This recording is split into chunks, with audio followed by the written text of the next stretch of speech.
Just like to say that we are privileged this evening to gather on the traditional territory of the Pakwala speaking peoples, and remind everyone who is attending this meeting that our meetings are recorded for future viewing. So I'll call the meeting to order, and if I can have, are there any additions or amendments to the agenda?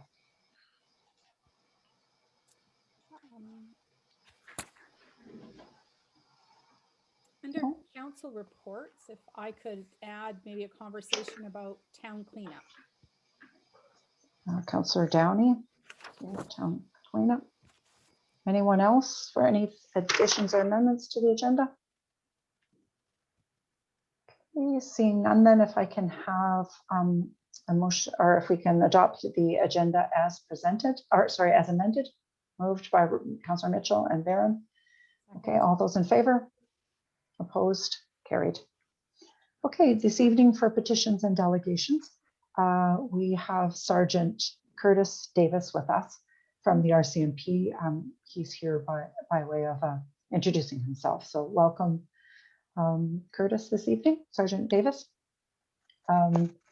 What I'll do is I'll just have briefly my staff and also council introduce themselves, and then you can take it away. So we've already met. Good evening, and I'll turn it over to Councillor Downey, and then everybody just go ahead. I'm Shelley Downey, and I am a councillor of the town of Port McNeill, a longtime resident. Nice to meet you. You're muted, Brian. You could be so lucky. You don't have to hear me. I'm Ryan Mitchell. I'm a councillor for the town of Port McNeill. And of course, I don't qualify as a longtime resident after 15 years. I've got a ways to go yet.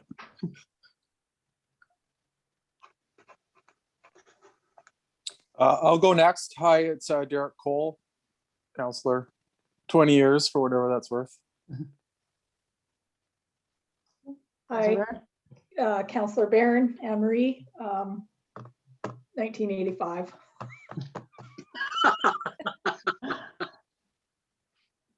And Pete Nelson-Smith, the Chief Administrative Officer. I'm the newbie at, I think, just over 5 years. Mm-hmm. So welcome. We'll turn it over to you. I think I would be the newbie with December 2020. Should we not start off wishing Pete happy birthday? Oh, right. Yes. Happy birthday. Did he do that to you too? No, he mentioned it to me when we booked this, that it was his birthday, and I made a note of it. Aren't you supposed to bring cake as the newbie? Aren't you supposed to bring cake? It's just outside the door. Oh, there you go. Go look. There you go. Okay. Anyway, I'm very happy to be here. Curtis Davis, I'm the detachment commander here in Port McNeill. I'll just do a brief introduction if that's what you want. Yes, please. Okay, so I've got just over 24 years service with the RCMP. Half of that in the, actually more, three quarters of that in the prairies. I've only been back in British Columbia since 2014, detachment commander at a couple of locations in the interior before moving to the island, someplace I've always wanted to live. So I seized on the opportunity when it presented itself. Unfortunately, and I mentioned this to Pete, and Gabby's aware that I desperately tried to find a place to live in Port McNeill, but at the time when I was looking in October, there just wasn't anything available. So I live in Port Hardy. Anyway, that is what it is. So Gabby asked me to, and Pete asked me to speak about where we're at with the RCMP in Port McNeill right now. So I've pulled up our statistics for the first quarter of the year, so from January 1st to the end of March. And I'll just go through those right now, and I'll ask you at the end of it if you have any questions. So as we stand right now, we are at a similar point for 2019 and 2020 with regards to the number of files and investigations. We're looking to end up the year with about the same number. our prisoner count here in our cells at the detachment is going down. In 2019, we held 63 people. In 2020, we held 41. If the numbers remain the same throughout 2021, we should finish off with around 32. So that's a good thing. And that leads me into my first comment about Port McNeill is generally Port McNeill is an exceedingly safe place to live. You know, this is still a town where people can leave their doors unlocked and their cars unlocked and all those sort of things and never have to worry about it, which is great. That said, it's been my experience here as well as in other towns that when something does happen, everybody knows about it very quickly, but they know about it via Facebook, which we are not always made aware of right away. Thankfully, I've got two very excellent office employees who seem to monitor that quite religiously, and they make us aware of these things. But you know, when somebody sees an impaired driver or going through, or somebody going through their neighbor's car in the middle of the night, it's better to call 911 than simply post it on Facebook. Which then leads me into a link that everybody can find on the Town of Port McNeill website. If you look through under residents and find the RCMP, there's a link there that will take you to the public RCMP site and lead you to something called online reporting. This is new to the British Columbia RCMP and certainly new to the Port McNeill RCMP detachment, that people can report things such as vandalism, a theft, something lost, or a driving complaint that's happened, and you know there's not much chance of us catching up to it, just reporting a poor driver. You can report these online. We monitor it daily. We create files as a result of it. And depending on what it is that's reported, we may or may not have to get back to you. But it's a step above what Crime Stoppers has been for years with the anonymous reporting. This is a situation where you put in your name, your address, and where something happened, and give us the details, and we create a file. It helps us. It helps the town of Port McNeill know what is happening and where it's happening and when it's happening. And information like that helps somebody like myself with scheduling of staff. You know, if things are happening more at a certain time of the day or night, we can shift the schedule around. If, as I've said, we should finish this year with almost 1,600 files. If we're seeing 1,900 or 2,000 files, well, perhaps we need another police officer here. If we end up with 1,100 files, maybe we need one less. But these things help us and help you. So currently, for that first quarter, January through March, we had a total of 393 files for our entire region. The Port McNeill RCMP detachment's entire policing area, which is everything from Cayucot to Maxwell Island and going off further to the west. But 379 of those files were within Port McNeill itself. 24 of those being traffic, 16 were impaired drivers. I'm not going to go into the full breakdown of all that unless somebody has a specific question about it. 10 of those calls were mental health related calls. Like most detachments, we're seeing more and more of those, whether it's a resource-based issue or the stress of COVID or some sort of an addictions issue. It's any number of things, and that's 10 just within the town of Port McNeill, more outside of that. And I can tell you that Port McNeill detachment and Port Hardy detachment are currently working very closely with our mental health partners to come up with a new memorandum of understanding to work with them, and we expect to have something in place as early as the next couple of weeks. So That's very good news for us. One thing that often comes up when I'm dealing with people in the community is all of the telephone scams and things like that, the computer scams, etc. We as the RCMP no longer create files for all of those complaints. So the only ones that we do create files for is if somebody loses money. Those are the only ones that files are created. Otherwise, we refer people to the Canadian Anti-Fraud Center, and they can relay their information to them. And again, it's an information gathering. So as far as your detachment itself goes, 2021 finds us fully staffed, and we'll be fully staffed throughout the summer, which is a marvelous thing. Our last vacancy was filled in January by a young member who transferred in from Richmond, and thrilled to be in Port McNeill. I can't tell you how thrilled. So we have 2 constables scheduled to transfer out at the end of the summer, early fall. We already have 2 people identified to replace those, one hopefully coming out of Nanaimo and one coming out of North Vancouver, who is originally from the island, which is great.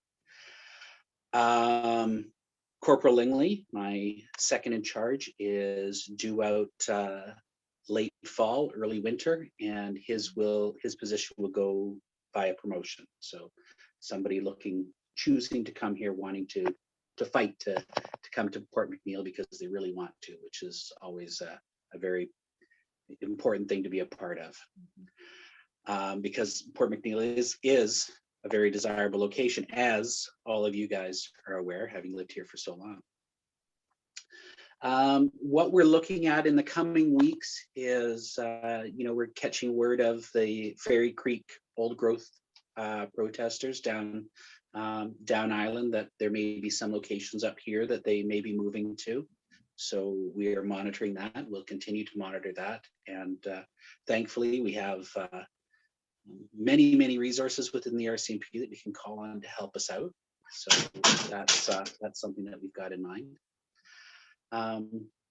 We had a recent forestry protest here, and much like probably you guys, I fully support people's right to protest, but to do it legally and in the current environment, COVID safe. So, do you have any questions for me? Questions from councillors? Oh, You're getting off easy. yeah, you're getting off easy do- today. Gabby, did I do well? Yeah, you did well. I didn't know about the ability to be able to report online, so that's really good information. That's something new. I'm not sure if other councillors were aware of it, but I was not. So yeah, and I'd encourage you to just go on to it, and you can go through those first few steps without actually generating the file. You'll see where it gets to the point of, do you want to generate a file? Go into it and take a look at it. And if you do generate a file, it'll give us in the office here something to do tomorrow. well, we're not going to make a false file. We'll make something funny for you. So I know that Bonnie or Jody are probably watching this right now, and they're going, "No." So I don't see any questions. I'd just like to thank you. I'd like to say welcome to the community and thank you. Thank you for getting together with me that day and going for a walk and telling me about your how you ended up here. And it's always great to hear that Port McNeill is a sought after community to work in. So thanks for that as well. We try our best. And appreciate you coming this evening. You're welcome anytime. If you'd like to give us an update, you're most welcome. And I will always make myself available to council to speak at anything that you have. Great. Thank you so much. Oh, Councillor Mitchell. No, I just wanted to say thanks for coming. Thank you. Thank you. Have a nice evening. Appreciate it. Thank you. It's always great to hear that we're a sought after community to work. Okay, so next on the agenda is the adoption of the minutes from March 23rd, 2021 regular council meeting. Any amendments? Moved, seconded? All those in favor? Opposed? Carried. Okay, and minutes for March 30th, 2021 special meeting. Move to adopt. Councilor Barron and Councilor Downey. All those in favor? Opposed? Motion is carried. Okay. Next, we have a letter dated March 31st, 2021 from School District 85 requesting a waterfront shelter for the foot passenger ferry students. I move for discussion. Moved. Seconder. Great. Okay. Go ahead, Councilor Downey. Has there been a discussion with anybody at the harbor or with our public works regarding this request? I'll defer to staff if anybody has reached out to harbor where it's been at. Thank you. Through the mayor to Councillor Downey. Yeah, we were able to meet with a representative from School District 85. It was Rebecca Adams, myself, and Councillor Barron met down at the harbor to discuss the area that we were looking at. Initially, and as noted in the letter, they were just looking at a temporary shelter. But looking at the letter, they're seeking something long term.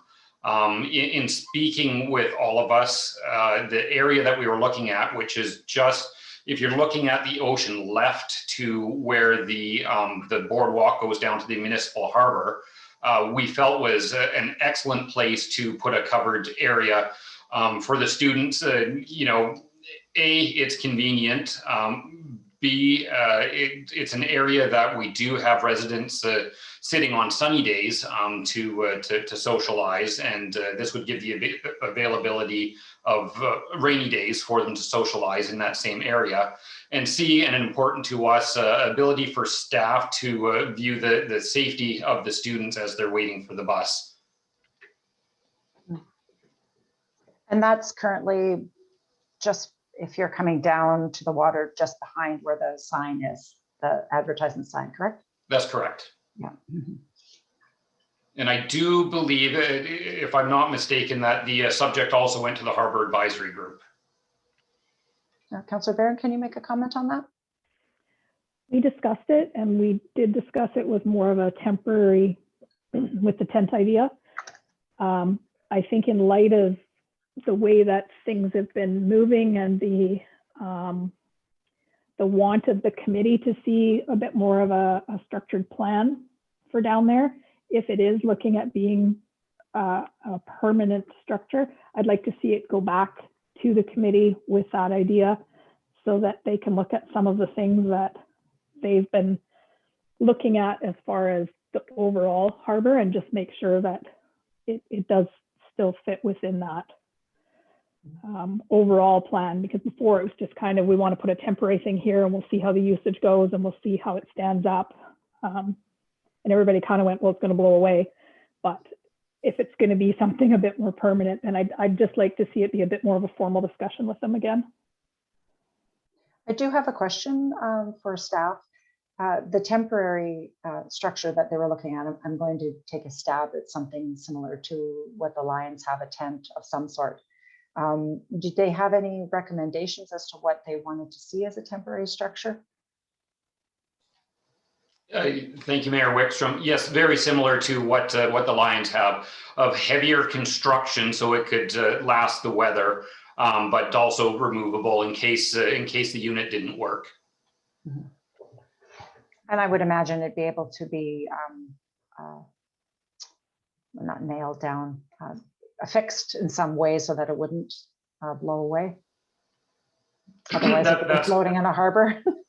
That's correct. The area that we looked at, there's two adjacent railings that it could be fastened down to, and I do believe there was another place that we looked at that it could be fastened down to keep it from being a kite. Mm-hmm. Any further comments from council? Questions, Councillor Mitchell? I'm just kind of curious. This is for the kids that are waiting for the school ferry. Is that right?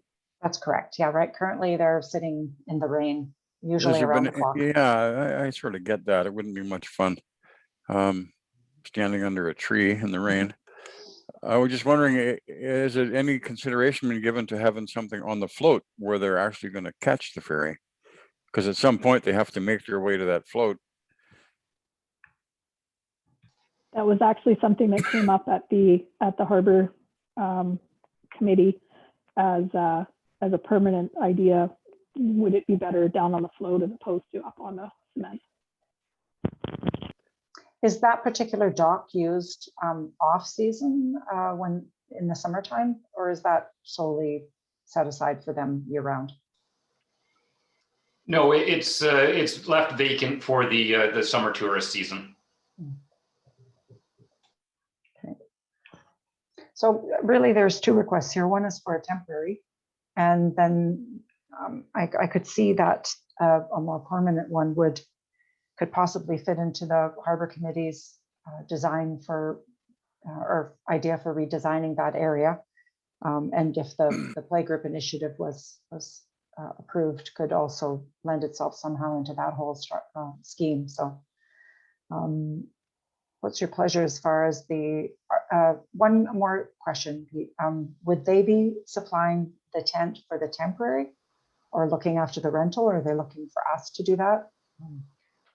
The initial, thank you, Mayor Wickstrom, the initial discussion with the representative from School District 85 was they would be supplying the covering and doing the installation.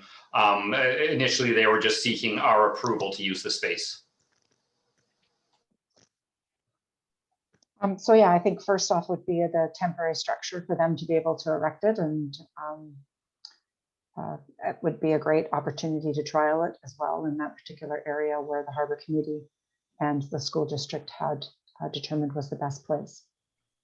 Can I make a motion, Mayor Wickstrom? Certainly, yep. I would move that we allow them to trial it for an appropriate period, I guess, during the next winter. As a temporary.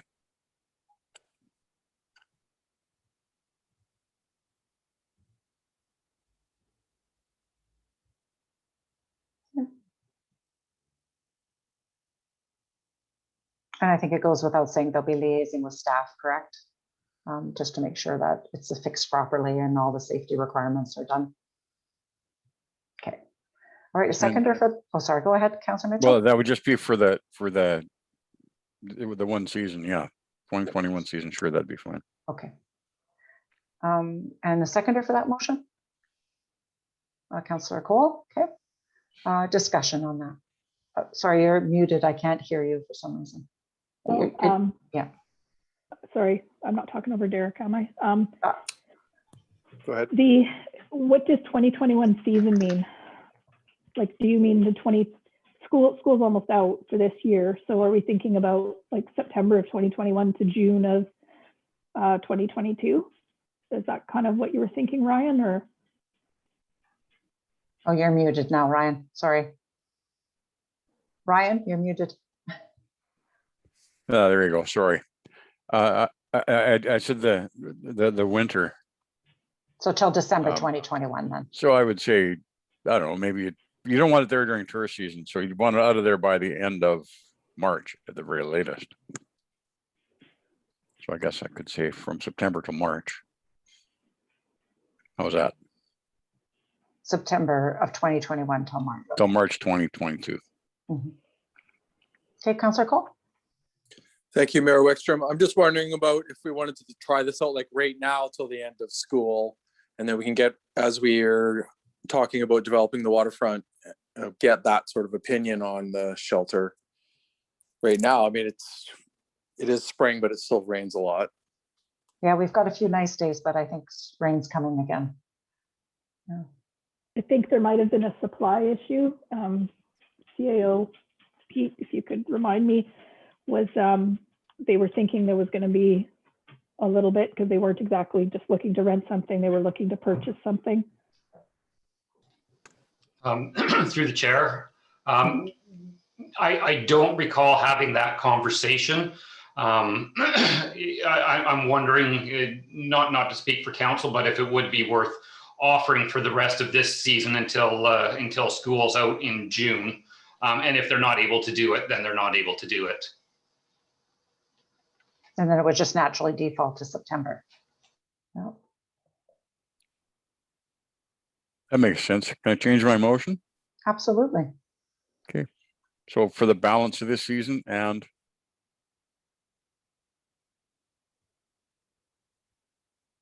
what I already moved. How's that? Okay. All right.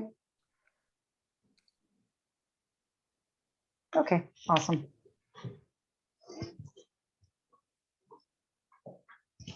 Okay, any further discussion on the motion? Question. Yes, go ahead, Councillor Danny. Where's the liability? Because presumably this structure will be there 24/7. And if others gather and use it, where's the liability for any injuries that happen there? And what's our responsibility if there's any vandalism? Good question. Pete? Thank you, Mayor Wickstrom. To Councillor Downey. In discussions with School District 85, there would be a formal agreement put in place discussing liability, ensuring that we're named on their insurance policy, and they're aware that they would be responsible for the upkeep of the tent, including cleaning. Okay. Any other questions? So seeing none, all those in favor of the motion? Aye. Aye. Anyone opposed? Okay, the motion is carried. Okay, on to item 7A, Tourism Advisory Committee, request for an increase to the municipal regional district tax. I will turn this over to Councillor Downey if you want to speak to this. I would just say that we've had this conversation a couple of times around the region is proposing to move the tax rate, the hotel tax as it's generally known, is moving to collecting it at a 3% level. And so the question is would the town of Port McNeill be willing to do that? So the recommendation from the Tourism Advisory Committee is that Port McNeill move to a 3% collection rate. However, with the provision that the additional 1% would be held and managed and spent through the tourism Port McNeill. We did have Julie White prepared a document for us, and that extra 1% is quite significant because currently we're getting we get the 20% of the 80% of the 2%, and when you collect 100% of 1%, it's a significant jump in revenue. And so that is the request or the recommendation of the Tourism Advisory Committee. Thank you.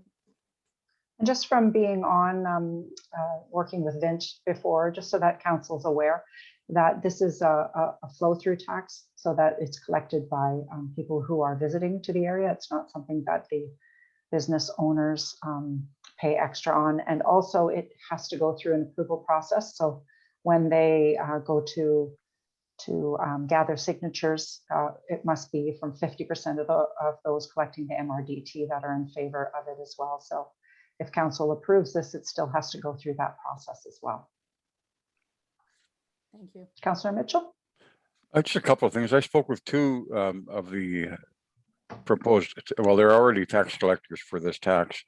One of them was in favor of it if it's implemented by the policy that Councillor Downey just described. And I think that's a great policy to have, spend that money here.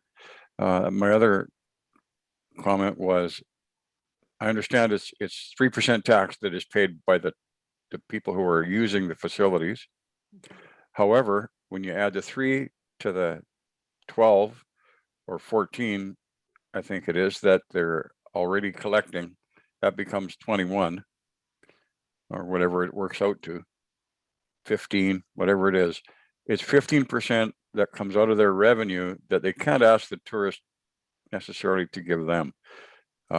If they wanted to increase, it would be on top of all that. So it's coming out of revenue. And so I think we need to be thoughtful when we're taking tax dollars, that we take them because we need them for something, not because it isn't hurting our local businesses, because it impacts on their bottom line. Thank you, Councillor. And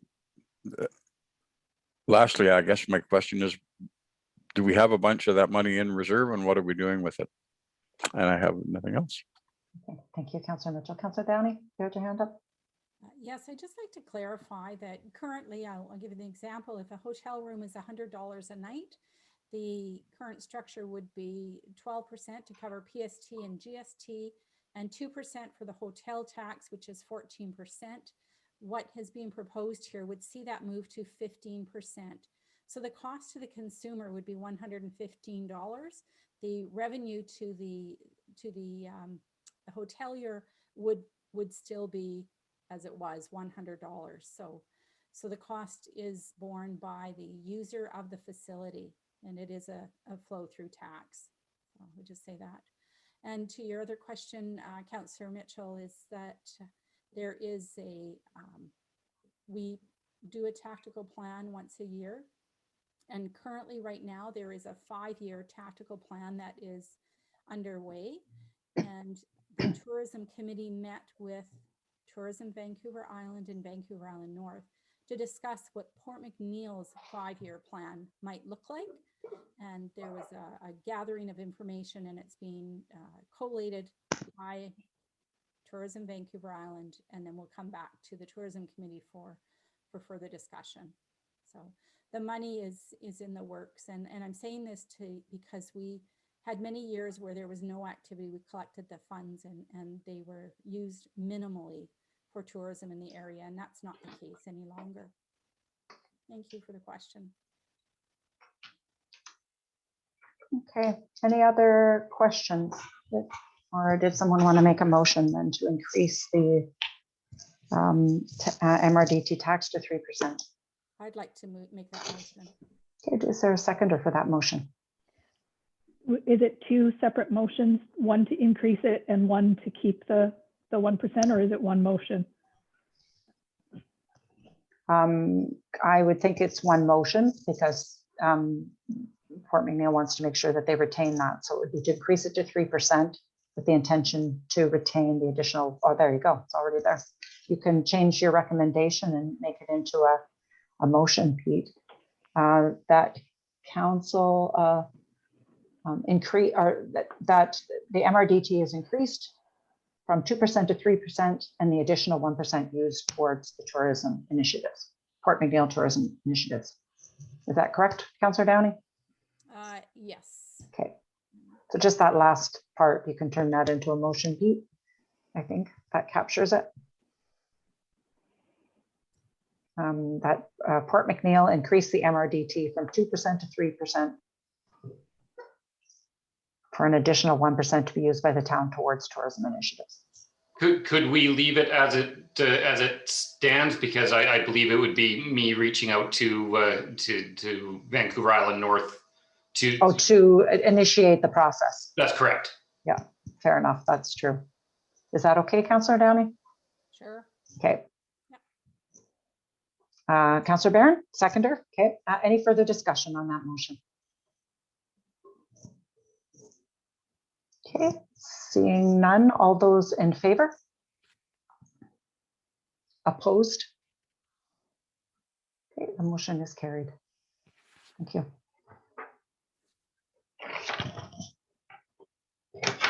Okay. Next, we're going on to item 9A. We just need a second here to get set up.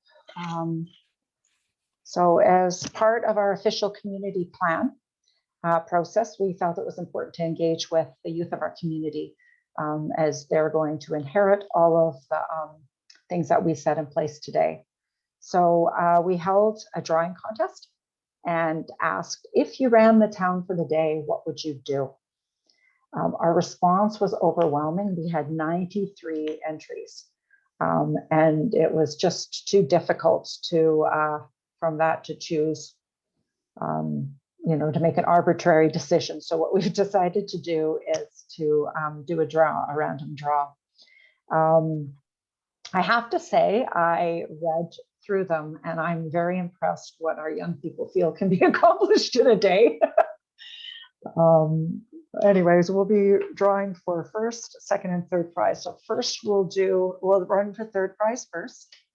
Does that make sense? The third prize is the one we're drawing for.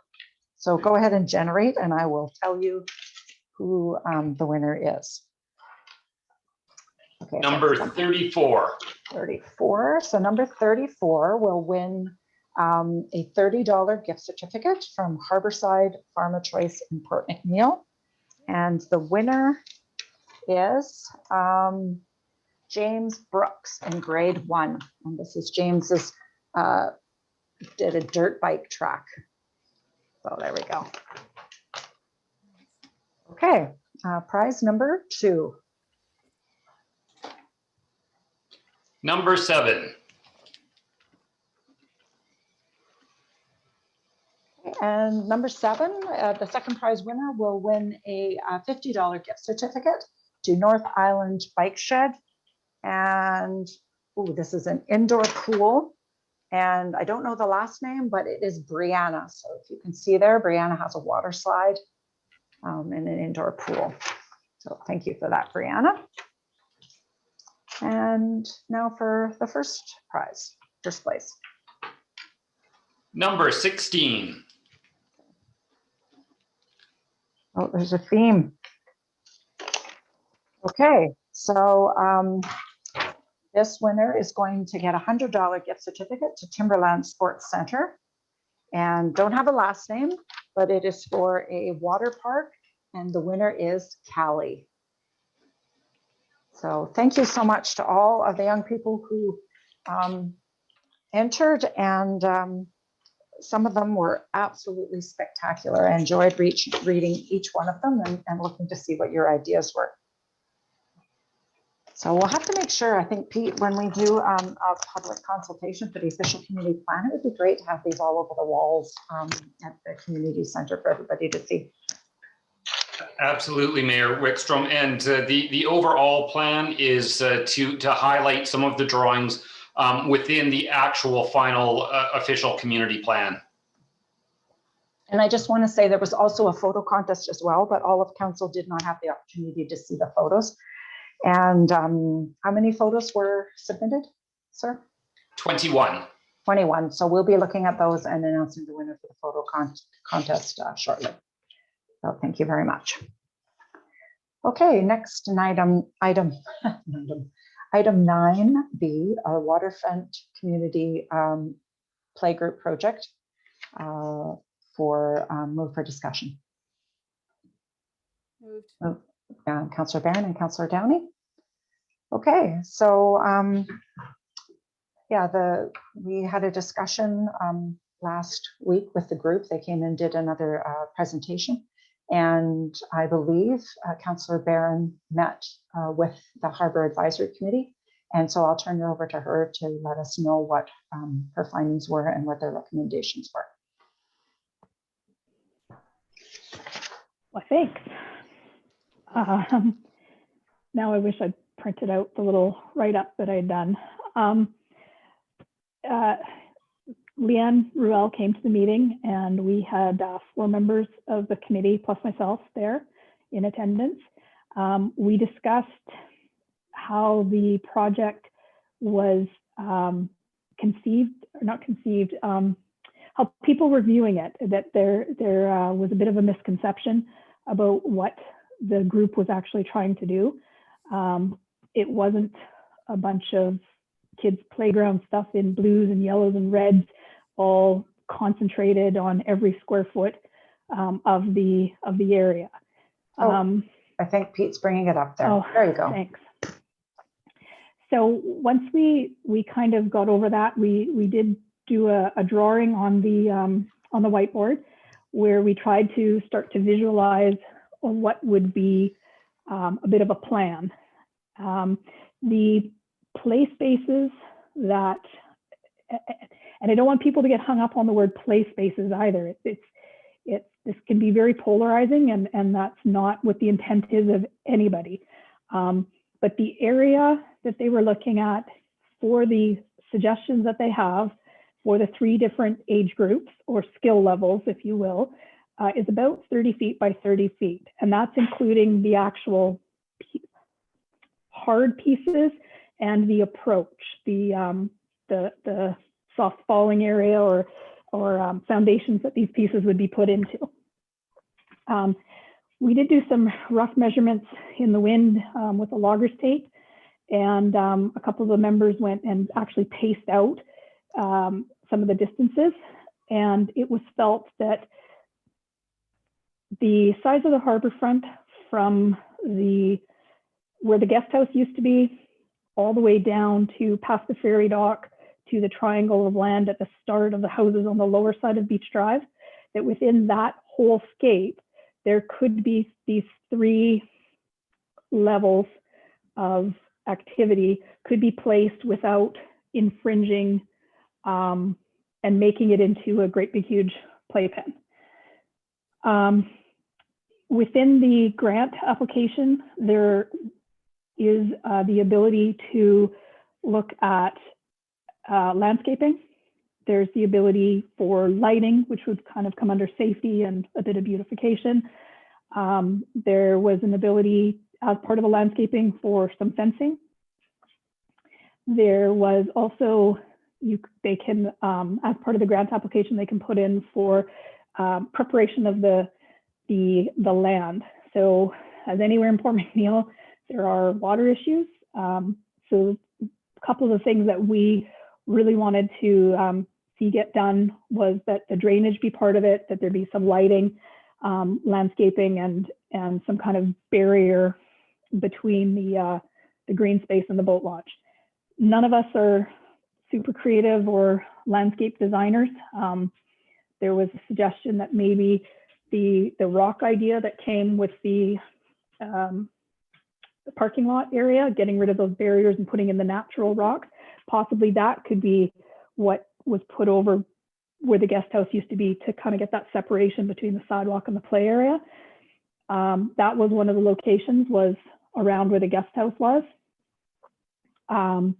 Further over, we were talking about possibly the area above parking lot B, because that was part of what we wanted to achieve with that, was putting the overburden up on top to get a bit of a flat area between the clock and what would be of the garden that's currently there.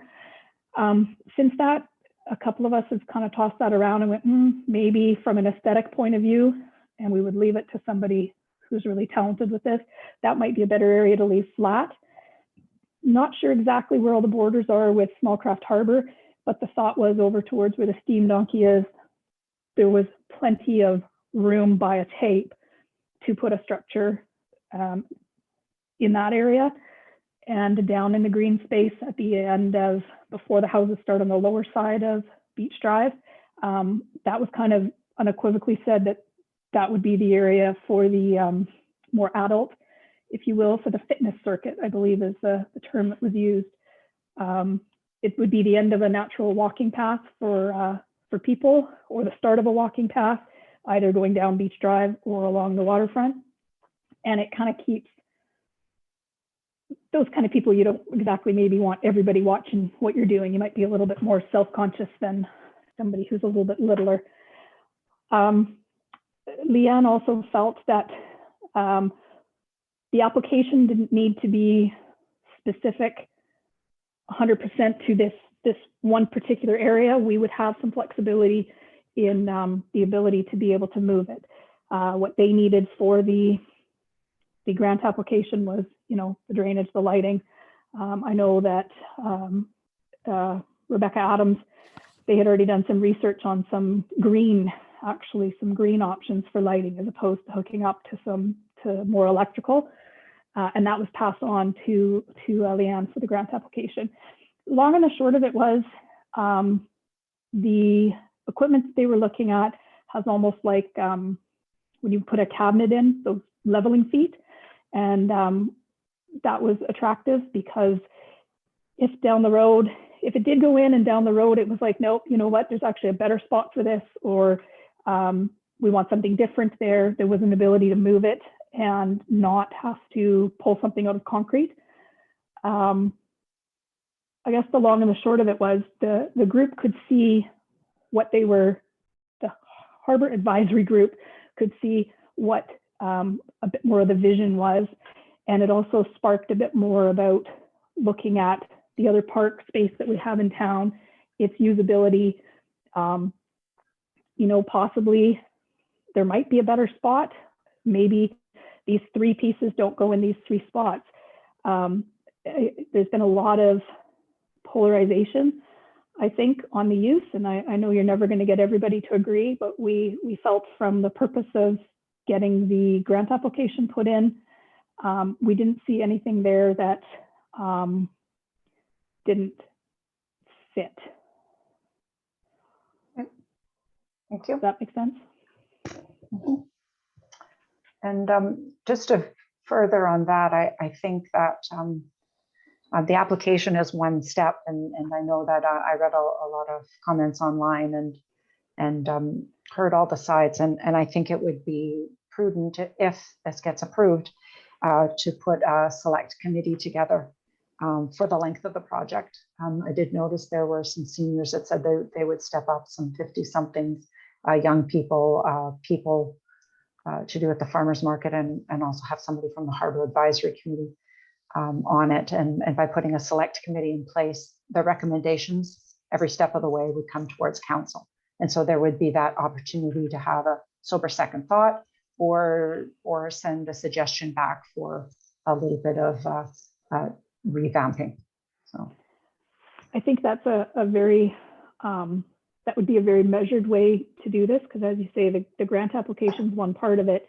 If the grant application went in and it wasn't successful, I still think there's some valid ideas here that fit into a bigger plan.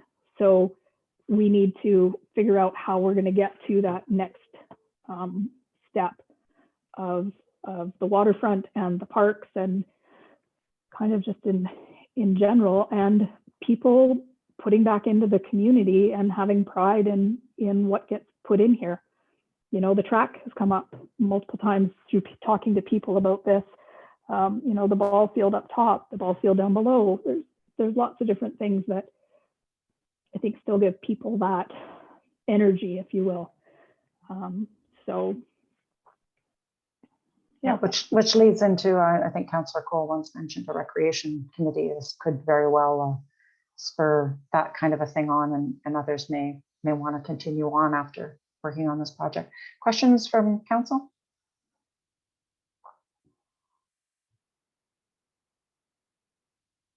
Okay, if there's no questions, did anyone want to put a motion forward? I'd like to put a motion forward that staff, what's the best way to word this? Because Ms. Ruel is willing to do as much of the grant application as she can, so that it's basically going to staff from a proofreading and I'm sure there'll be a couple of specific town related things that need to be done. So what's the best way to word it? I guess I am looking to the CAO for some wording here. Somebody. That council approve the application for the Canadian Healthy Communities Initiative, and that the group work with staff to complete the application. Mm-hmm. There's one other piece to it, though. There's that we'd have to enter into agreement with them. We can do that second, though, because they would be. Anyways, work on that. I'll find it in the application.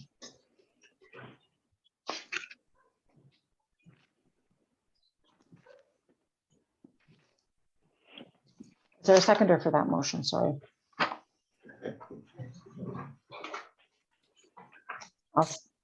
Sorry, Councillor Dan? Oh. That council approve and manage the application for the healthy communities. I don't think it's the group work with staff, it's staff work with the group. We can't really mandate them to do anything.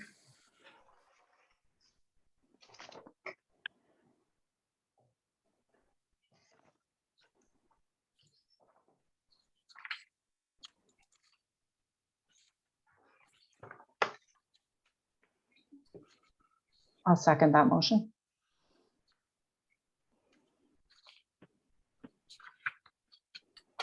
So any questions, Councillor Cole?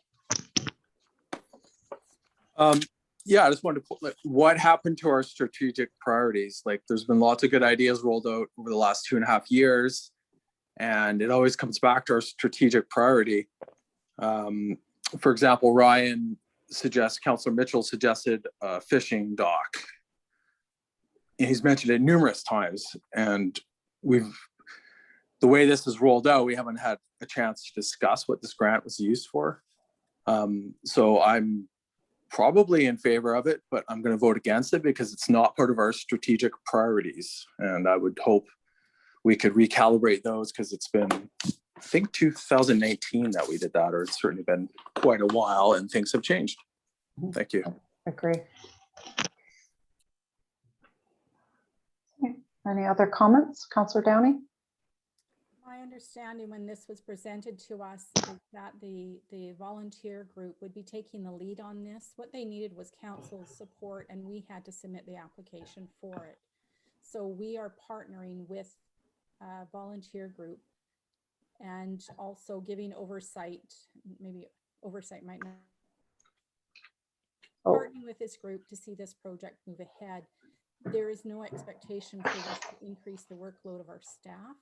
And Councillor Cole, you're absolutely correct. This is not a strategic priority, but at the same time, this is not something that we as staff will be submitting a significant amount of energy and effort to move forward. So for that reason, I'd like to support this and see how we can manage, or see if achieving this grant is a possibility. And further to that, if the grant is not successful, I think that this conversation does need to continue on. We do need to come up and with a plan as for parks and such. Councillor I think that Mitchell? Councillor Mitchell and then Councillor Barron? Okay, thank you. I've given this quite a bit of thought, and I am not opposed to parks. I think parks are valuable, and I think places for kids to play are valuable. I question, however, putting a park, sandwiching it in the center of a commercial industrial, maybe industrial is too strong of a term, but certainly a commercial processing, manufacturing type environment, and with limited facilities, natural facilities for the children to play at. There's a lawn there, that's it, right? So we're going to add some things to, or somebody wants to add some things to make it more attractive. However, when I was a child, what would be attractive to me is going to be what's on the other side of that fence, which is the water, the beach, the sand, the rocks, the docks. So we're going to by approving this and by committing staff time to participate in this, we're saying we agree with putting a child's playground in the middle of an area that's currently not used as a playground. And it was never intended to be used as a playground. It's a commercial marina and recreational marina area. So I don't see anything in this proposal about protective fencing, about what's going to happen with the displaced users who currently use it now. As you put other things there, the people who currently drift in and out of there and sit on the benches and do things, they're going to be impacted. I don't see a map that draws out what they're going to do. There's no drawing, even not even a simple drawing to look at and see how much of the land is actually impacted. How is it going to affect parking if the usage is going to increase? Because that's the goal here, is to get more people in a very small space with already parking that we've had to highly regulate to keep it available. What's going to happen to our parking situation? are people going to be complaining because they have to pay to come down and sit in the town park, the only one that's on the waterfront, and pay to park there? Going to have a huge amount of resistance to that. Are we going to change it for them? The general safety hasn't been addressed. We addressed the safety from the point of view of a commercial endeavor, and we fixed up the railing along the waterfront walkway there. But that's not remotely satisfactory for a 2-year-old to be walking unattended next to that railing. It'll have to either be fenced, or we'll have to have them sign a waiver that if your kid drowns falling off that rail, we're not responsible, because there's no way that what's there now is safe. So that's not in the plan. There's nothing even mentioned about it. And I support the concept of what they want to do. I believe it's completely the wrong location, and I will not support this. Thank you.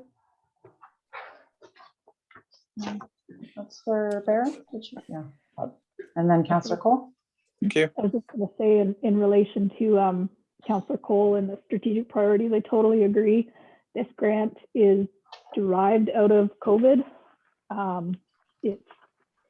I don't know, maybe we wouldn't even have seen it if COVID hadn't happened. And when we did our strategic priorities, COVID wasn't on anybody's priority. So I think if we can tap into it, I'm hoping that Leanne will do a pretty quality job to get, she's not afraid to ask for help. And I think what she'll present to Pete will be something that will be fairly close to a finished product. So it will be not a lot on staff time. And then I think that there is still options at the end, once the grant is approved or disapproved or partially approved, then I really don't think that this group is going to have any issue coming back and consulting. I don't think it would be like we're giving them a blank check and letting them run out the door.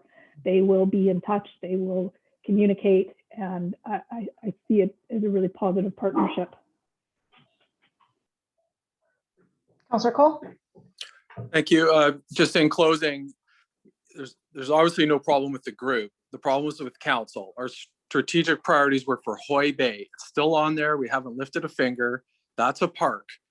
And then now we've got this new strategic priority.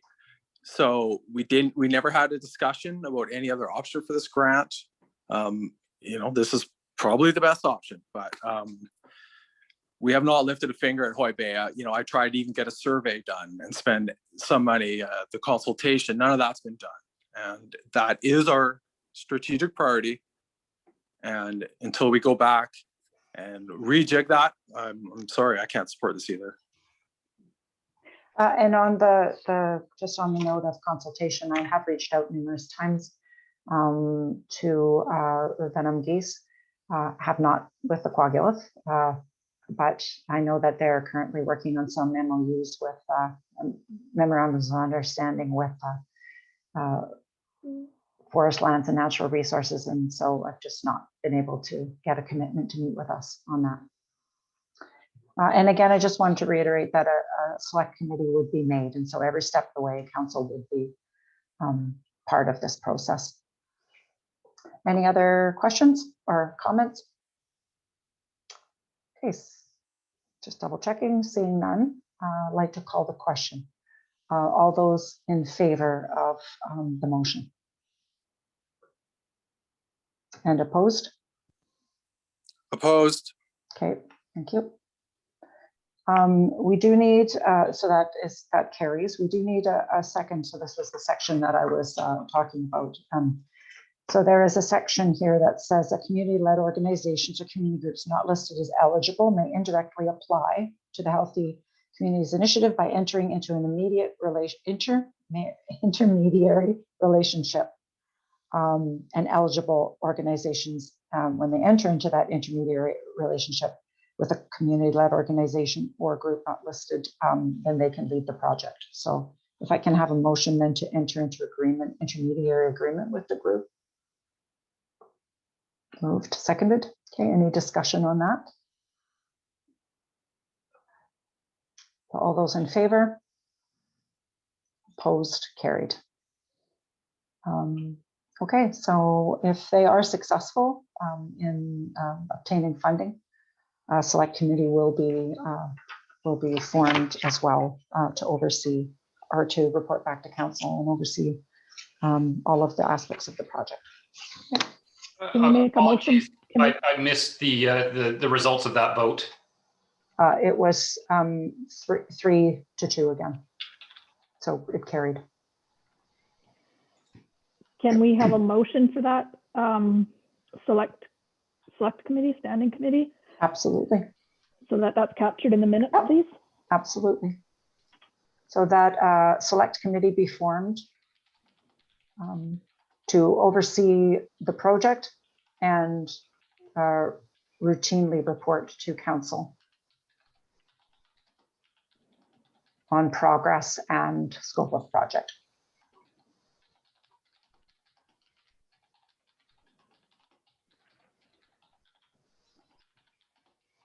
And sorry, what was the last part? And scope of project.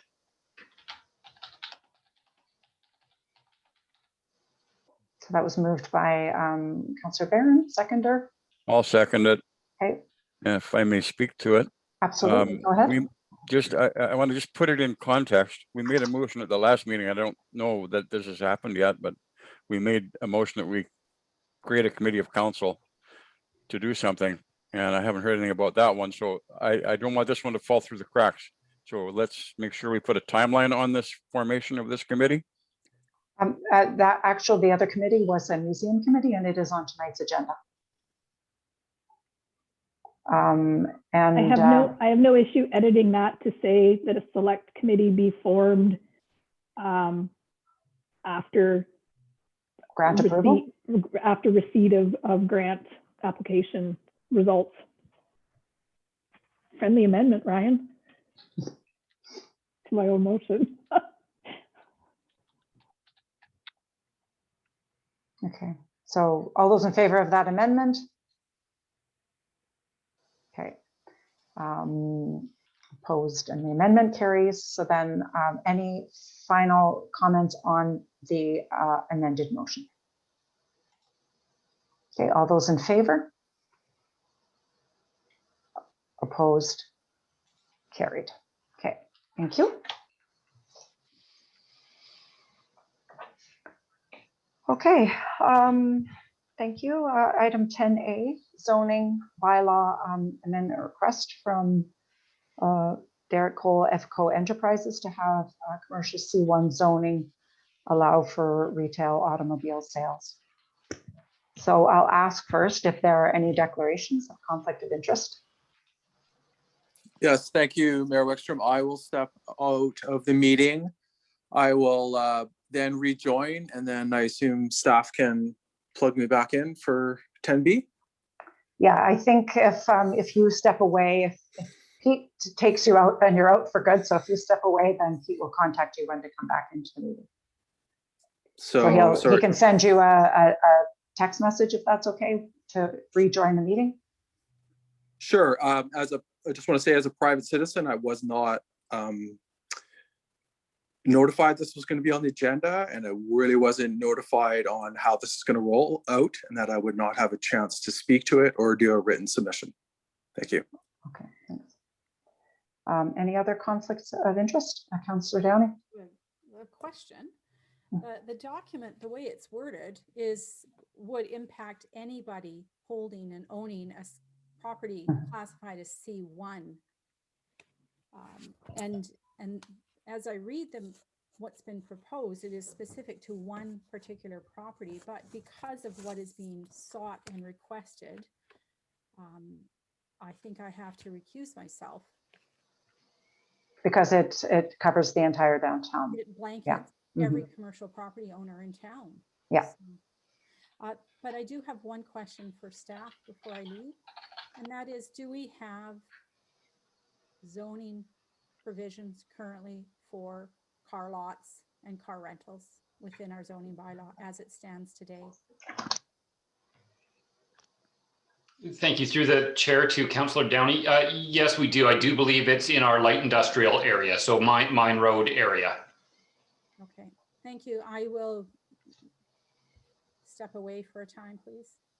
Okay, So yeah, same thing, Shelley, if you log out, then Pete will send you a text and then you can come back in. If Pete punts you out, you can't come back in. So the nature of Zoom. Thank you. Okay. This is for the rezoning application. Well, it says for 311 Hemlock, but it is actually for the uses as it pertains to all of commercial one zoned properties. And Pete, are you able to bring up a map or this map and circle where, like it's on the map here, it only shows EVCO Enterprises, but where would it all encompass, please?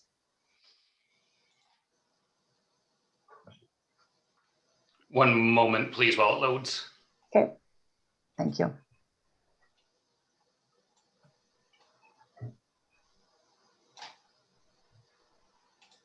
While that's loading, did anybody want to ask a question or make a comment, or would you rather like to see the map as well first? I was wondering, yeah, I was just wondering why the request is for 311, but it's being applied to everything. Is that because that's just the way the zoning goes, or is there allowed to be a covenant? I don't know what the right word is, just to pertain to this property? Yeah, well, Pete, you can correct me, but I'm going to make the assumption that it is, if it's made for the entire area, then it doesn't show favoritism to one particular property owner, and it blankets the entire C1 and makes it fair for others to also benefit from the zoning change. Is that correct? Unfortunately, I can't speak on behalf of the applicant, what their motivations were. This was the motivation, was to get all C1 changed to allow for automotive sales. And looking at the C1 map, which is sort of the brighter pink and not the purple, it would be left to either council or the advisory planning commission to consider if we do indeed want this sort of commercial entity in all of these areas. So out of curiosity, what was the applicant, like, this isn't the application, this is a staff report. So the staff report is saying, like, I guess I'm just kind of confused why it's going to the whole area. That was simply the request by the applicant. Okay. Councillor Mitchell? I think I can answer that for Councillor Barron. I believe it was done in the interest of fair play, so that everybody would, have the opportunity. Obviously, everybody doesn't have the real estate.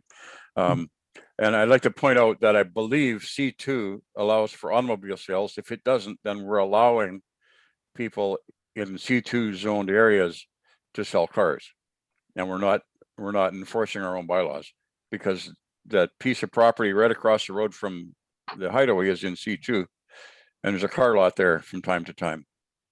So I think C2 probably allows for it. I think that on a larger scale, I think business owners in Port McNeill, and we see this with other business owners as well. They're having to strive to make it go, to make a go of it, to survive and fill their space up if they can, and the result of that is that it creates jobs. And I think that if somebody wanted to come and put a car dealership, an indoor car dealership in, it would probably attract enough business to hire a few people. We're not talking about a repair shop, we're talking about a sales area. And an indoor car lot, as it were. We don't know if it'll be successful.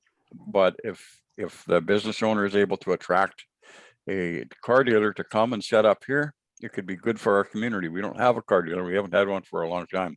It'd be great to have one. And if this is what it would take, if it doesn't fly, that's not really our problem.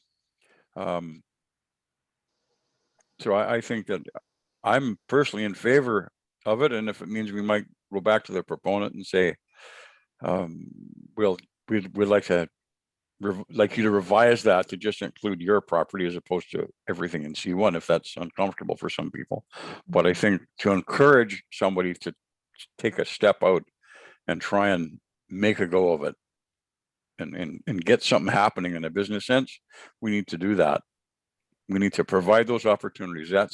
We discussed this early on in the game. What's our role? Well, our role is to step back and make sure that when somebody wants to get a business going in this town, we help to make it happen. We facilitate it the best we can. And this is going to facilitate that. And so I think that it behooves us to help make it happen. Just like some other things that are coming towards us, we have to try and help make those things happen.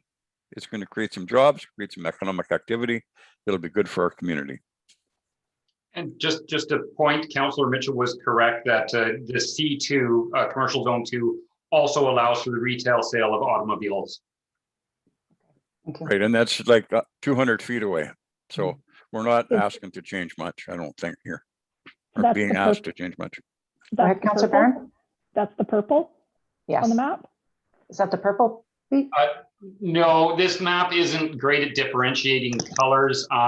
C2 would be like the Sun Fun Divers property right here. Yeah, I apologize. Like I say, the colors aren't very good at differentiating here.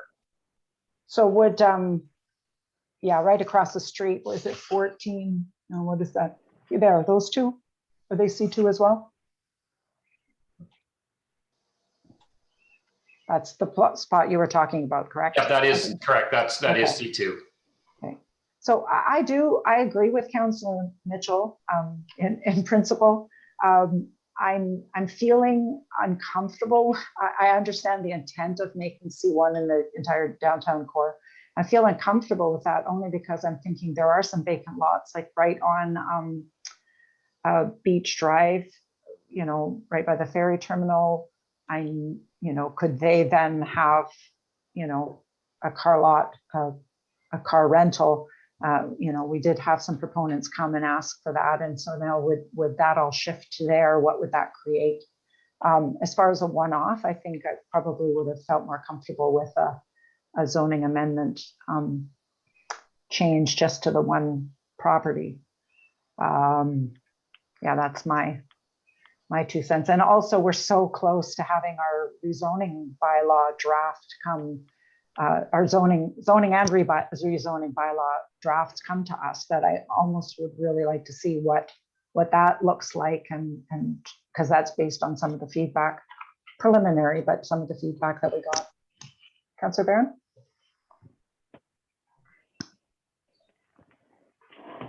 I understand the need for a business to pivot.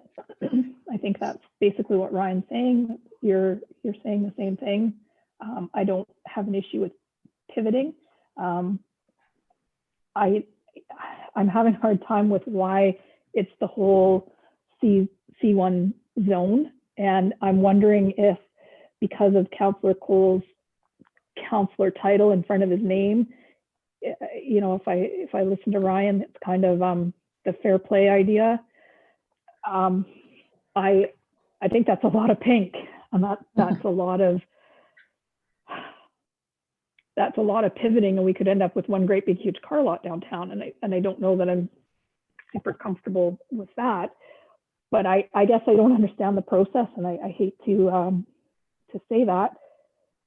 And I don't want to do anything here that then kicks this to a spot where it can't become a pivot, if that makes sense. So I guess I'm looking for a bit of guidance here. Like the recommendations that we've got here is for it to go to the Advisory Planning Commission. Is that kind of our only option? Is that the most sensible, like what? Well, I think there's that option. There's, we could approve it. We could reject that blanket zoning. Staff, help us out. And then Councillor Mitchell, if staff could answer the question of Anne Marie, and then Councillor Mitchell, you're next. Yeah, absolutely, Councillor Barron. There's many different directions council can pivot at this point. You know, Advisory Planning Commission has been put in place to look at the overall planning of the community and make recommendations to council, doing more of a deep dive than what we're doing tonight. So, you know, when they looked at the rezoning of the car lot up on Campbell Way and Mine Road, they looked at what the long-term effects of that were going to be and provided council with some good recommendations, which is why that was my primary recommendation coming to council, is to allow a group of people to do a deep dive into the application and bring some recommendations back to council.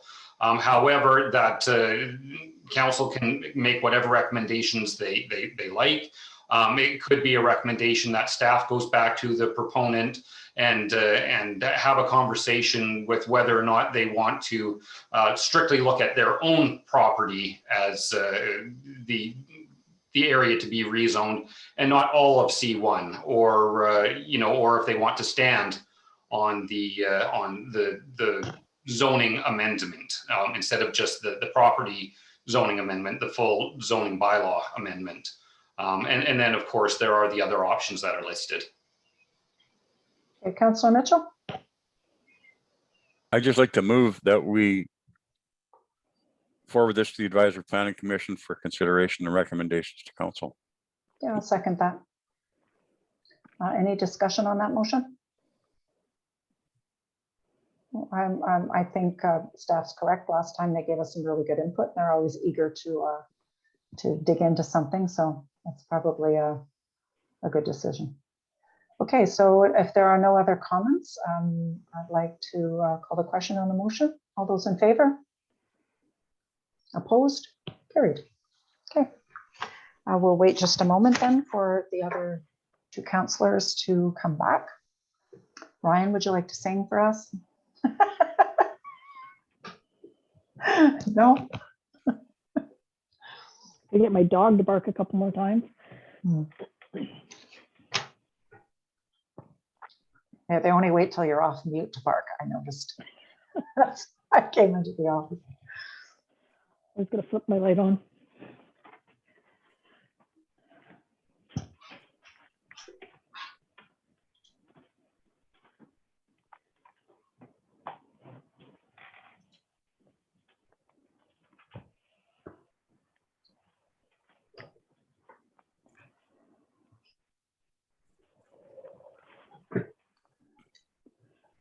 Welcome back. We're just waiting for Councillor Cole.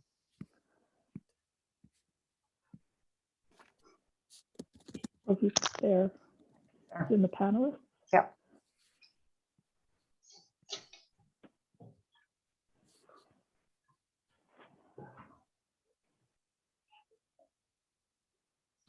Okay. Hi, can Hello. I get the, if there was a motion on that last, could I get? Yeah, so I was just about to say that it has been referred to the Advisory Planning Commission for input. Okay.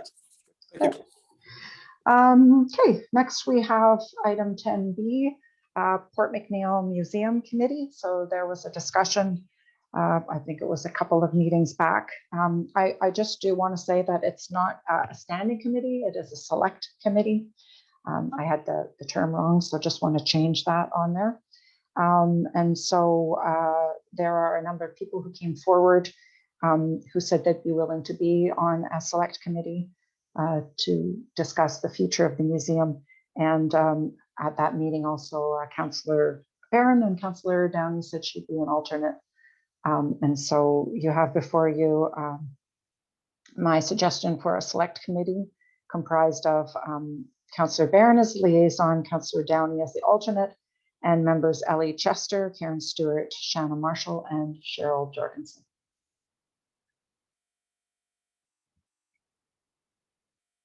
So move that those people be appointed, and then we'll go for discussion. Moved and seconded. Okay.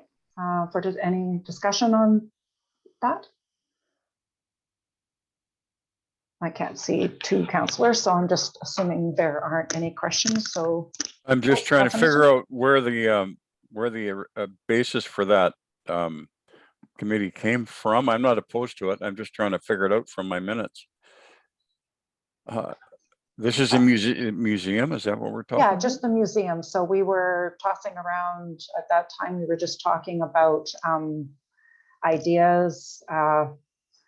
Were we going to keep it open for the summer? What would it look like in the summer? And then the discussion came about that probably would be a good idea to have a committee to gather some information and report their ideas back to council. Okay. But no action was taken on the other committee that we moved to form? Sorry, which committee was that? That was the committee be created to look at ways we can distribute funds allocated to the vulnerable in our community using COVID grants. Right. And that was going to happen. I'm just wondering what the plan is there. The plan will be to form one, and I will contact you this week. Thank you. That I completely forgot about that. So I will. I'll touch base with, I think it was yourself, and also because Councillor Barron was the one who had the suggestion for putting the little pots aside. I will make contact with the both of you, and we'll get on that and have that on the next agenda. Okay. Okay. Committee. Sorry, I was just making a note for myself so I do not forget. Thank you for that. Apologies. Councillor Cole. Yeah, I believe the museum is part of our strategic priorities. So I support this. Awesome. Thanks. Thank you. Okay. So if there are no further questions, all those in favor? Opposed? Carried. Okay. Item 10C is just ratifying a letter that I had written. So Dr. Granger Avery had reached out on a grant application that was being made. It was late on Easter Monday. I would have reached out to all of you, but I felt that you were probably with your families. And so it's enhancing rural community resiliency. And he just asked if Port McNeill would like to be a part of that. There's many communities all across Canada. And so I felt that this is something that, so there's no monetary expectation of us, and that it would be something that we could benefit from the information. So I wrote a letter in time for his grant application. So I'm just looking for ratification for the letter that was written. Thank you for taking the lead on that. And I put a motion, or it just says info on our agenda here, but Okay. if you need a motion to ratify. Do we, Pete, post, is it a motion needed or is it just for information? Procedurally? Procedurally, I mean, the letter's gone. Already gone? For information. Okay, all right, thanks. And I'll let you know if they are successful. So. Item Mayor, 10, sorry, go ahead, Councillor Mitchell. Sorry, I have my head down. I'd like to squeeze a little item in there between C and D and then this is for Councillor Downey. Can I make a motion? You can rule on it. How's that? Okay. I move that we buy Councillor Downey a microphone. I don't think we need to move it. I think that we can just do that. Yeah, I think we could cover the microphone. They got me a set of headphones, so they should get you a microphone. There you now. Speak up, girl. All right. Okay, lean in close, Councillor Downey. You can give your report. If you're read through it, you will see that primarily the Health Network and Tourism Advisory Committee were very active. So one thing I want to draw attention to you guys was we had what's called the North Island speed dating. So at our March 18th committee meeting, we ratified this agreement. We had to do a poll electronically. We ratified it. So this happened yesterday, and I took part in it, and it was fantastic. So there were about, I think, 25 people who joined. There were 6 people presenting. So they presented what their business was, what their business model was, what they're doing currently. Some have growth strategies, some are in a building stage, some are expanding, and some are just existing and just making it known what happens within their business model. So it was very informative, and I believe they will hold a second one. And if that's the case, I will hit all your mailboxes right away. This was advertised through the Chamber of Commerce, but I don't know how many people saw that. But it was a fantastic event. It really, really was. So Mount Waddington. So I'm going to be doing these monthly, which makes some of the information on here old news, such as vaccines. On March 3rd, we learned that they were pushing for a community approach. And I'll be reporting on our most recent health network meeting. But what we've heard is that the supply is hindering the actual efficiency of getting vaccines into arms. And so they've had times where clinics have been booked and the supply is not there. They've had to cancel clinics. They've had clinics set up and the product doesn't show up for 3 hours. So everything is backlogged. So all that really is to say that Port McNeil's vaccine clinics are underway. They're beginning this week. They will rotate throughout the region into each community. So Port McNeil will have a day or two. It'll go to Port Alice. It'll go to Port Hardy. It'll cycle around rather than doing it one community at a time. And I think we're just going to ask for patience on behalf of the recipients, that there may be times your appointment, you may show up and it may be delayed if the vaccines are delayed coming into the area. So it's being handled as best as Island Health can, considering the circumstances. So, and on March 25th, you'll see there, our tourism group met with Callum Matthews from Tourism Vancouver Island, Jolie White, Natalie Stewart, and we had an excellent discussion with them, and each participant brought forward sort of their ideas, and Callum was able to kind of flesh out some of the ideas that were presented. And so they will be collating that, bringing it back, and the committee will be reviewing it. And while I have the floor, I just want to say this Tourism Advisory Committee is a fantastic group. And Anne-Marie, I know you say that about your harbor group, but there's just something really special in this group of people that are really championing tourism for Port McNeil. And we have adopted, as you guys know, kind of a more regional approach. We want to be the base camp where people come and move from here out and explore into the area. And we just have a fantastic group who also thinks that way, and they have great ideas that they bring forward. And there's such an excitement and enthusiasm that I just really want you to know how fortunate we are to have these people. And so we have currently on the committee, we have Bill McQuarrie, we have Jonna Dixon, we have Lisa Fernie, Bonnie Sharp, Cheryl Jorgensen, Emily Grubb. I think I might be missing one. Yeah, Paddler's Inn. Oh, Bruce McMorrin from Paddler's Inn. That's right. So we have people on our committee that are from Port McNeil and from outside in the archipelago. And so that perspective that we have is great. You know, we can see from a few different angles. So anyways, I just have to say how wonderful they are. So shout out to them. And that's it. Shelley, before you go to your next cleanup point that you had added, Yeah. I did want to just say, because I did see a couple of questions on Facebook, and so this is for the public. I had met with Island Health mayor's meeting last week, And one of the questions they were asking, or that was asked, was vaccinations through the pharmacy.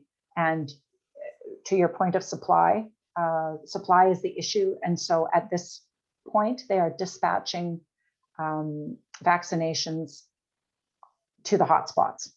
And so that is a testament to the fact that we're actually doing very well. That's why they're not here. So it has to do with the fact that we're not a hotspot and there's not enough supply to go to every pharmacy in the province. So just wanted to let the public know that, because some people were asking why they couldn't go to a pharmacy for their vaccination. There's probably more to that, but. Probably, yeah, but So, that's the script we got. we'll leave it at that. Okay, you had one other thing? Yes, the Rotary Club of Port McNeill is arranging an Earth Day cleanup. And when this was proposed, the idea was to just because it was Earth Day, clean up the area, was to go into the back roads, the ditches, pathways, and gather garbage that falls out of vehicles, and also garbage that is deliberately dumped. There are some known dump sites within the region where people just offload material instead of taking it to the dump. So that is the intent behind what Rotary is doing. However, Rotary's had a number of phone calls from residents here in Port McNeill, and they've said, I have things I need to dispose of. They either don't have a truck or a means, or they don't have manpower to actually physically get it, out of their yard and onto a vehicle and out of there. So Rotary had offered to go and gather this stuff, but since then we were made aware by the regional district, who is receiving the Rotary collection of materials with no tipping fees. They've said the no tipping fee is for items that are collected outside of our boundary. It's not intended to be used for people cleaning up their personal yards. So what I wondered is, would we as a town council be willing to rent a container and place it alongside the Rotary container where people can contribute things that they want to clean up out of their yard? Rotary still is prepared to go and gather things from people's yards and help them. That still is an intention, but it might be a good opportunity to join alongside the Rotary and just clean up. And this is short notice because the event is taking place on Sunday.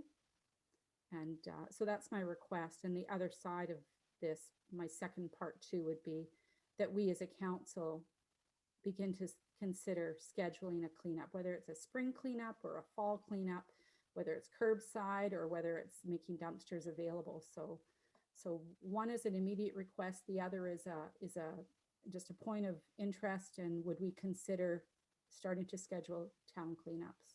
So. I do have a question on the dumpster. So is there going to be somebody from Rotary there?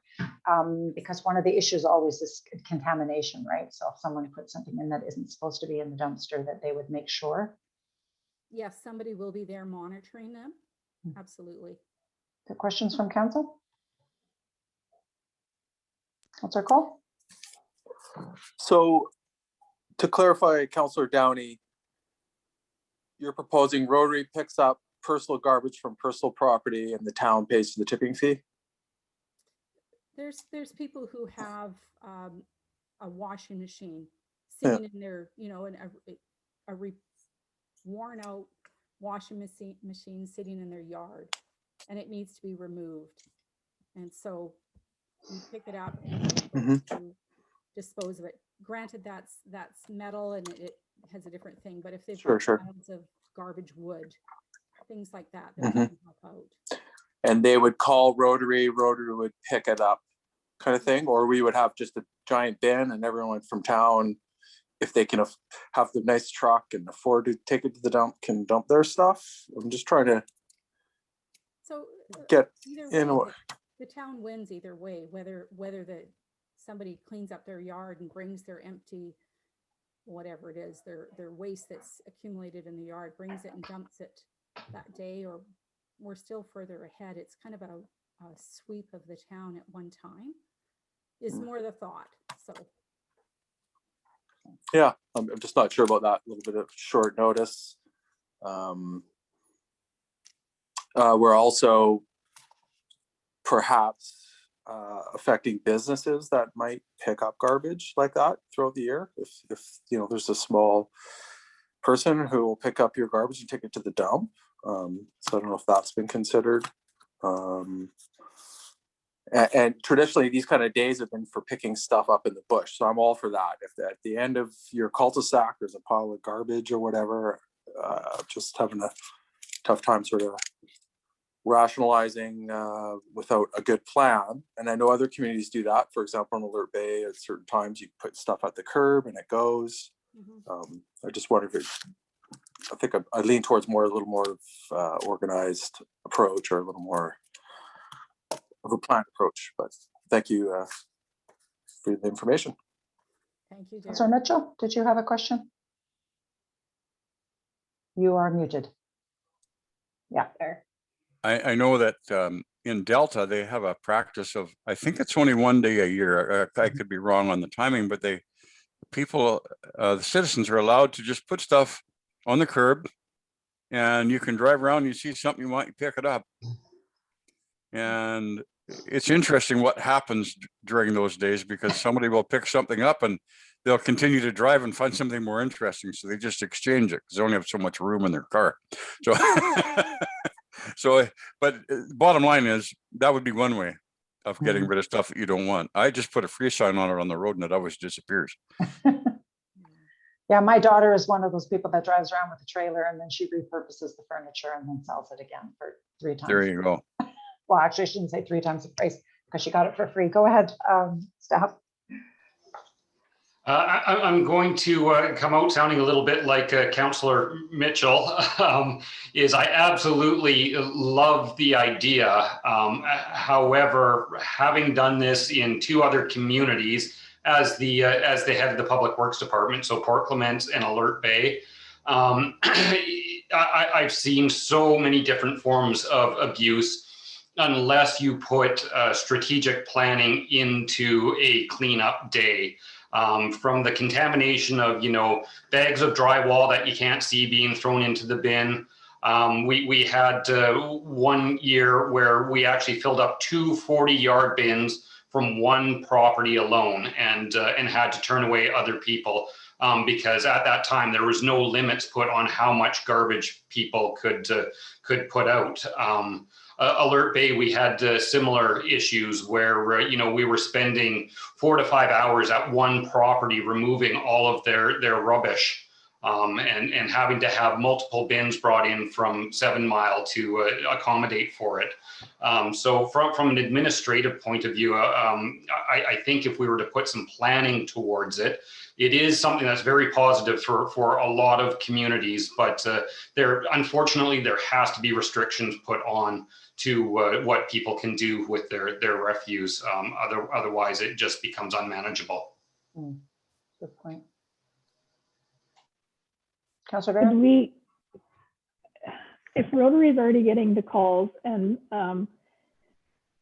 I can only imagine that the people who are reaching out are people that need help with getting this done. Could we put the bin beside the Rotary bin so that those people got helped, and then actually put a strategic plan together for a fall cleanup for this year that maybe, could include a few different things? Maybe you show your driver's license at 7 Mile and that day you get free tipping for it, and Public Works maybe does pickups that are scheduled, or whatever, as Pete so eloquently put it, scheduled, strategically done. But if there's people that are calling Rotary right now that need help, do we want to make them wait until the fall? Especially if Rotary's willing to go and do the manpower part of it, which, there are people who just don't have. I mean, that's my hot Saturday date, is to go to the dump. Okay. I'm starting to see the same couples there every Friday. So I don't want to take that away from anybody, but could we consider putting the dumpster there? If Rotary's already going to have a person there for their stuff, that then that gets to be a foot in the door or a start to this. Councillor Mitchell? How much money are we talking about to rent a bin to do this? What are we talking? A couple of $100? I think 500 maximum by the time you put the tipping fees in, so long as it's not contaminated. Right. So will there be somebody there like assisting people to put stuff in the bin? So it'll be slightly monitored. So I'm going to make a motion that we support this. So I move that we honor that request. So seconder for that motion. Okay, Councillor Barron. Any further discussion? Okay, seeing none, all those in favor? Opposed? Carried. And I'm just going to ask staff, when would be a good time to talk about a possible organized fall cleanup? Or when would that be good to bring it forward? August, July? When are we done all our, reporting and whatnot? I would say end of June, beginning of July, giving us enough time to at least have some cohesive thoughts about the process. Look at other communities, how they do it, what's successful, what's not successful. And then that'll also give us some lead time for advertising, depending on when we want to do it. Councillor Downey, what's the date of the Rotary so I can put it in the minutes? Say the 16th. Thank you. And I guess that would be dependent also that Foxes could get them a bin in that shorter time. Yeah. Another point. Okay. All right. Thank you. So there are no items from in camera to be made public, but I do have a motion to go in camera as per Community Charter Section 91I, the receipt of advice that is subject to solicitor client privilege, and 91, I'm going to guess that's an L, discussions with municipal officers and employees respecting municipal objectives, measures, and progress reports for the purpose of preparing an annual report. Moved. Seconded. All those in favor? Okay. Are there any questions from the public or the media? Or first the public, actually. I'll just go to the chat box so I can see.